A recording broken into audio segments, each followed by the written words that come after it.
Android Jetpack is a set of libraries and guidance for modern Android development. Now, there are 4 categories that make up Jetpack. This video is all about architecture. Here are the architecture component libraries. These libraries work great on their own, but they're also built with each other in mind and can fit together like puzzle pieces. The documentation contains a guide to app architecture, which shows one way that these puzzle pieces can combine to create a testable and maintainable app. This architecture revolves around the following principles: the separation of concerns, loose coupling, the observer pattern, and inversion of control. Okay, let's go ahead and start at the bottom. Room is a SQLite object mapping library. It uses annotations to generate boilerplate code for you. You declare your SQLite tables using entity objects. Entity objects are just simple objects with a few annotations. For example, I can take this class representing a user, and after I add a few annotations, it becomes a representation for this SQLite table schema. When defining the operations you perform on your database, you essentially write annotated SQL statements. This is where Room's object mapping capabilities come in. You can put entity objects directly into your Room database or have your database return entities. No conversion or intermediates were needed. Compile time checking is also included, so if you mess up your SQLite queries, Room lets you know right away. Room also supports observable queries, including RxJava flowables, lists, optionals, and Guava classes, migration between schemas, and testing. Another fundamental part of any data layer is threading and background work. To make sense of background work in modern Android development, we've created the Guide to Background Processing, which includes this handy table. You'll notice that there's this new library here, WorkManager. The WorkManager library provides a unified API for deferrable, one-off, or recurring background tasks that need guaranteed execution. The background tasks are work request objects. With WorkManager, you can build a complex processing and upload flow like this using chains of work requests. As part of the chain, you can define the output of one work request as the input of another work request. You can also set conditions on when the work request should run. WorkManager then performs the work requests in the order that you specified, while also taking care of compatibility issues and best practices for battery and system health. As part of guaranteed execution, WorkManager handles continuing your work across device restarts and if your process is force stopped. Finally, WorkManager can return the state of the work request so that you can represent this state in your UI. Okay, let's go ahead and take a look at the Lifecycle libraries. The classes in this library help with Android Lifecycle management, specifically with avoiding memory leaks when updating your app's UI. Here is one example. Have you ever rotated a device and had the app crash or lose data? Well, adding a ViewModel can help fix this. Unlike activity objects, a ViewModel object isn't destroyed when the device configuration changes, such as when the screen is rotated. This property of ViewModel makes it a good, stable place to put all of your UI data. The ViewModel usually contains another lifecycle object, LiveData. LiveData is built for easy communication between the UI and deeper layers of your app's architecture. LiveData is an observable data holder for data that is meant to be shown on screen.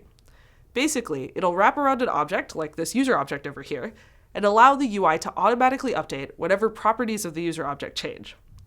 LiveData is also lifecycle aware.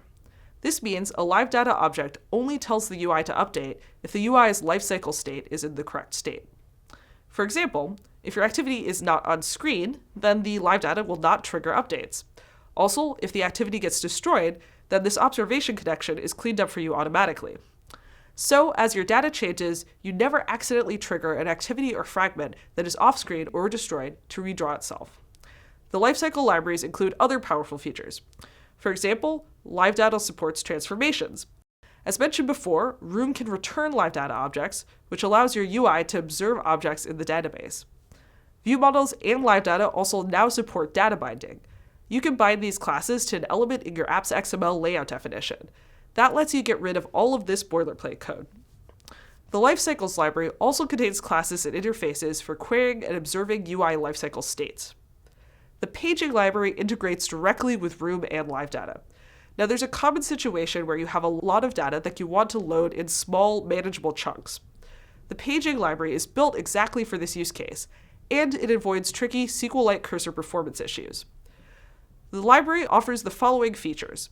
It allows you to define the data sources that you're going to use, be it data from the network, a database, or another data source of your choice. It works out of the box with Room and Recycler View.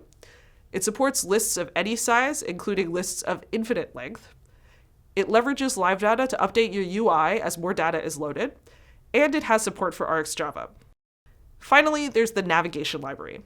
The Navigation Library and tooling simplify implementation of complex but common navigation requirements and help you visualize your app's navigation graph. Now, for trivial apps, navigation might seem simple, but when you add things like fragment transactions, the need to implement proper back and up behavior, support deep linking, add a bottom bar, and include animations between screens, let's just say that things get a little bit messy. The Navigation Library simplifies all of this. Now, the basic building blocks for navigation are called destinations. Destinations are specific screens you can go to. There's out-of-the-box support for fragments and activities as destinations, but you can also make your own. The new Guide to Navigation encourages you to have activities as entry points for your app. They also contain global navigation, such as this bottom nav. Now, in comparison, fragments will be the actual destination-specific layouts. This UI structure allows you to share an activity view model between all of the fragments associated with that activity. As the user navigates from fragment to fragment, you don't need to serialize that shared data.